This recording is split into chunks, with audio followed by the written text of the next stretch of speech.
Now, welcome everybody back to the channel, another Swiss 001 video, and in today's video, I would like to travel back to 1933. But not in that way, no, I would like to talk a little bit about this plane right here, the Boeing 247, yes. Now, the 247 came out in 1933 indeed, and it was basically known as the first modern airliner. Now, I'm talking about this plane here with this brand new Microsoft Flight Simulator 2020 add-on that came out very recently, which is known as pretty much one of the best new add-ons that have come out, especially for the price of 20 euros. Let's check it out properly. Now, well, on the 247 plane itself, it was very much known as a revolutionary plane. Let's go ahead and open that cabin. Yes. Yeah, this is already very nice here of a model. This looks actually not all too bad. I mean, this plane is nearly 100 years old, right? For perspective, this is what the Ford Tri-Motor airliner looked like, which came out in 1926, which, as you can see, is a lot different. Especially if you look at the cabin right here. Yeah, this is what the plane looked like from the inside. Which, I mean, compared to this looks much more like an airliner now. Especially also from the outside. You know, a lot more aerodynamically shaped than the pretty, you know, boxy Ford Tri-Motor, for example, which allows the plane to actually fly at a very, very quick speed. Which is, you know, still not too fast, right? But for the time, this was very revolutionary indeed. You know, all metal of the design. Look at this. Very nice. I mean, you know, in the 1930s, mostly wooden planes were still used. So this was very good. As you can even see, we've got some de-icing boots here. Can you tell that? So we're even able to fly through icing conditions with this plane, which is just crazy. Now, back in the cabin, this plane was a lot more comfortable than all the other airliners that ever existed before, right? For example, this was one of the first planes to ever have air conditioning on him. And in general, quite comfy seats. Not very, you didn't even have seatbelts back then, did you? But something that's always there is, of course, ashtray, which is even animated here in the Flight Simulator, which this is just ridiculous. Yeah, we can already rate the professionalism and realism of this add-on, which is crazy. Just turned on the reading light. And then also you have is a washroom, which is quite revolutionary. Yeah, look at that. This is actually rather nice. Now, we don't have a mirror here. Or we do. No, wait. Yes, but we probably won't be able to see ourselves because we are literally vampires here in the flight. Wait, can we? LOL. There's a soap dispenser. Everybody, yes. But I didn't think hygiene was a thing in the 1930s. All right. Got a bit of a water tank here. Does it run water? That would be absolutely ridiculous. Okay, it doesn't. That would be absolutely crazy. Anyway, this is more luxurious of a lavatory than Ryanair these days.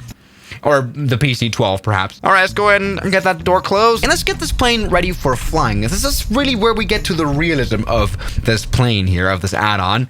Which is just absolutely crazy, by the way. Now to start up, let's go ahead and pull up this thing here right here. This is, you know, the clipboard where you have all the stuff going on and stuff, right? Now here we can give commands to the ground crew, like removing the wheel chocks. Here we go. Got people like Heinrich Eiler, who's now removing the stuff. He's actually removing the passenger stairs. But now let's talk a little bit about this engine startup. Now, how do you start up a 1930s plane? Well, you have to hand start it. You know, there is no electric starter motor in this kind of old plane.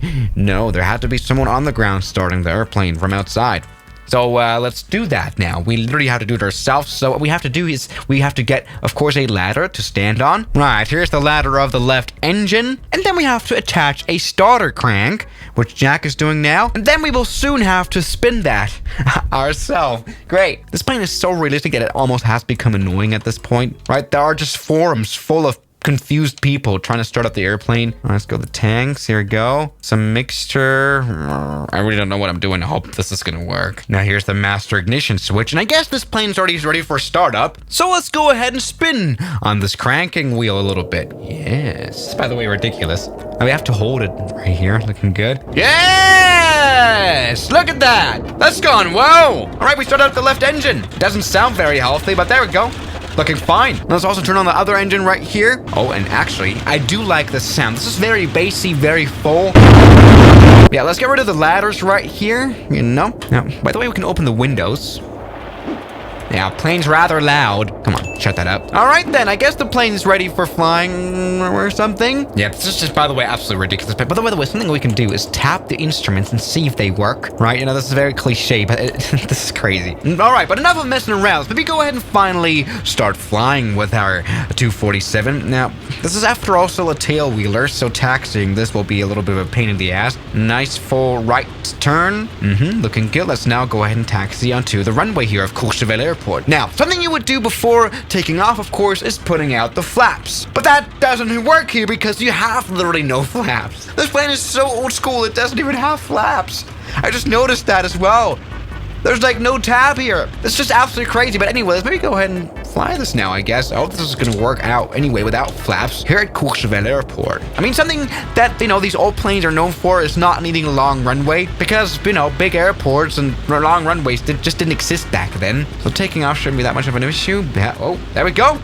Yes, we can already rotate. Yeah, this plane doesn't need a lot of speed at all. But it can fly quite well and quite fast. Looking good. Now, something that this plane can do, though, is put out the landing gear. Probably part of its whole speed thing. There we go. Now, it doesn't fully come up or even have, like, doors or anything. It's kind of like the 737, but on Wish. Now, back in the cockpit, things are looking good as well. Now, let me try to come in for a landing here as well, here at Courchevel Airport. I don't know why I picked this as the first location to fly this at. It's not like this airport is just, like, exceptionally dangerous or something. Now, we're flying at an airspeed of... What is that even? That miles per hour? That is miles per hour. How cute is that? Yeah, that was even before you would measure in knots. All right, let's come in for a bit of a landing now. So American, this plane. Also the air conditioning, by the way. I like that. All right, come on, let's land now. Oh my God, that's been a proper hard landing. But you know what? These old planes, they need to be landed hard. Here we go. And this has been safe enough. Let's go ahead and make it up the mountain. Yes. First test flight successful. Now, it might have not been the smoothest test flight or something.